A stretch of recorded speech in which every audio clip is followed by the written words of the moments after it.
नमस्कार, सार्वमंथन न्यूज महाराष्ट्रमध्ये आपलं स्वागत. पाहुयात आजची सविस्तर बातमी. 2 डिसेंबर रोजी राऊरी नगर परिषदेची निवडणूक होत आहे. सध्या प्रचाराची रणधुमाळी सुरू झाली आहे. प्रभाग क्रमांक 4 चे उमेदवार संदीप रासकर सर हे प्रभाग 4 मधून उभे आहेत. आपण आज त्यांच्याशी चर्चा करणार आहोत. रासकर सर, आपल्याला मतदारांचा कशा प्रकारे प्रतिसाद आहे?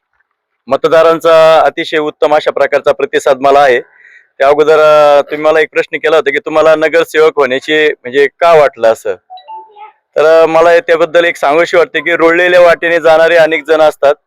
स्वतःची वाट निर्माण करणारा एखादाच असतो. सक्षम अशा लोकशाहीच्या बळकटीकरणासाठी तसेच माझी उमेदवारी म्हणजे एक सर्वसामान्य जनतेचा आवाज आहे. Today politics is a dirty game. राजकारणाचा जो स्वरूप आहे दिवसेंदिवस अतिशय वेगळ्या प्रकारचं होत चाललेलं आहे. अर्थातच मी एक शिक्षक असल्या कारणाने मला माझं असं वैयक्तिक मत आहे की राजकारणामध्ये जो सुशिक्षित सुसंस्कृत उच्च शिक्षित जो वर्ग आहे तो याच्यापासून दूर जात आहे आणि कुठेतरी हा वर्ग येण्याच्या दृष्टिकोनातून एक संघर्षाच्या भूमिकेतून, अर्थात हा संघर्ष हा वैचारिक पातळीवरचा असणार आहे आणि त्या दृष्टिकोनातून मी नगरसेवक या पदासाठी माझा उमेदवारी दाखल केल्याने मला उत्तम अशा प्रकारचा प्रतिसाद देखील मिळत आहे. तुम्ही शिक्षक आहे. जर नगरसेवक झाल्यानंतर तुमच्या त्या इतर विद्यार्थ्यांना शिकवण्यामध्ये इतर असं थोडं काही कमतरता राहील का? बिलकुल नाही. जसा भगवद्गीतेमध्ये सुद्धा सांगितलं आहे, कर्मण्येवाधिकार असते मा फलेषु कदाचन. आणि अर्थातच माझं जे कर्म आहे विद्यार्थ्यांच्या संदर्भामधलं ते 7 ते 12 ही जी माझी ड्युटी आहे ती मी प्रामाणिकपणे पार पाडणार आहे. त्याच्यामध्ये कुठल्याही प्रकारचा अडथळा न येता 12 नंतरचा माझा जो काही वेळ आहे तो संपूर्ण वेळ मी प्रभाग क्रमांक 4 मधील जो काही मतदार आहे ज्यांनी माझ्यावर विश्वास ठेवलेला आहे त्यांच्यासाठी निश्चितच देणार आहे. आपल्या प्रभागामध्ये किती मतदार आहे आणि तुम्ही समजा निवडून आल्यानंतर तुमचं काय विजन राहणार आहे? साधारणपणे जवळपास 2900 मतदार या प्रभाग क्रमांक 4 मध्ये आहे. हा जो प्रभाग आहे हा इतर मागास वर्ग पुरुष या वर्गाचा आहे. आणि तुम्ही मला आता विचारलं की तुमचं व्हिजन काय असणार आहे. मी या प्रभागामध्ये उभं राहण्याच्या अगोदर घरोघरी गेलो, प्रत्येक मतदाराशी चर्चा केली आणि त्या मतदारांच्या चर्चेतून माझ्या एक लक्षात आलं की येथील जो मतदार आहे येथील मतदारांची पहिली जी मागणी आहे की आम्हाला अशा प्रकारचा आमचा उमेदवार पाहिजे, आम्हाला अशा प्रकारचा नगरसेवक पाहिजे जो 5 वर्ष सतत आमच्याशी कनेक्टेड असा असला पाहिजे. इथले जे समस्या आहे शैक्षणिक अशा प्रकारची समस्या आहे. कुठलंही गाव जर म्हटलं तर त्या गावाचा विकास जर झाला की नाही हे जर बघायचं असेल तर त्या गावाच्या शाळेत जा. शाळेचा विकास झाला त्याच्यावरून समजून घ्यायचं या गावाचा विकास हा निश्चित प्रकारे होणार आहे. अर्थातच मी प्राधान्याने शैक्षणिक या गोष्टीला प्राधान्य देणार आहे. जे बालवाडीपासून तर महाविद्यालयापर्यंतच्या विद्यार्थ्यांच्या दृष्टिकोनातून कार्य करण्याचा माझा मानस आहे.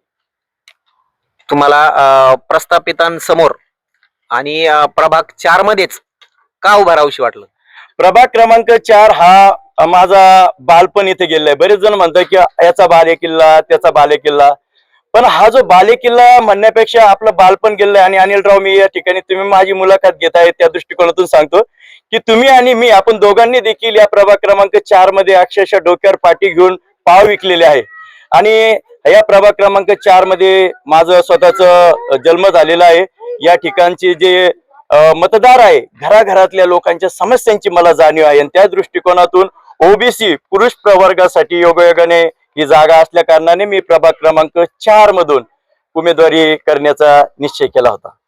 प्रभाग 4 मध्ये अशी काय समस्या आहे का ती तुम्ही बघितल्यानंतर तुम्हाला वाटलं की ही समस्या प्रथम आपण नगरसेवक झाल्यानंतर ही सोडवली जाईल? प्रभाग क्रमांक 4 मध्ये प्रामुख्याने जो वर्ग आहे तो हा सर्वसामान्य वर्ग आहे. उच्च शिक्षित आपण ज्याला म्हणतो गर्भ श्रीमंत पण वर्ग आहे. इथं तर श्रीमंत वर्ग आहे, सामान्य वर्ग आहे आणि अतिसामान्य वर्ग देखील आहे. या अतिसामान्य वर्गाची आर्थिक स्थिती जर पाहिली तर ती अतिशय हलाखीची अशा प्रकारची आहे. या लोकांची आर्थिक स्थिती मी एका दिवसात एका रात्रीतून तो लगेच सुधरू शकत नाही. परंतु एक कुठल्या प्रकारचं जर चांगल्या प्रकारे आपण जर प्लॅनिंग केलं, जसं सेव्हिंगचं प्लॅनिंग आहे, छोटीशी आपण बचत जर केली तर निश्चितच आपल्या कुटुंबासाठी ती व्यक्ती थोडी आर्थिक दृष्ट्या सक्षम होईल. आणि या सर्वसामान्य वर्गातील कुटुंबाची आर्थिक जी परिस्थिती आहे ती सुधारण्याच्या दृष्टिकोनातून मी प्राधान्य त्या गोष्टीला देणार आहे. आता तुमच्या समोर साधारण 2 अपक्ष उमेदवार आहे, याच्यानंतर 2 पक्ष आहे. तर तुम्ही त्यांना कशा प्रकारे आव्हान देणार आहात?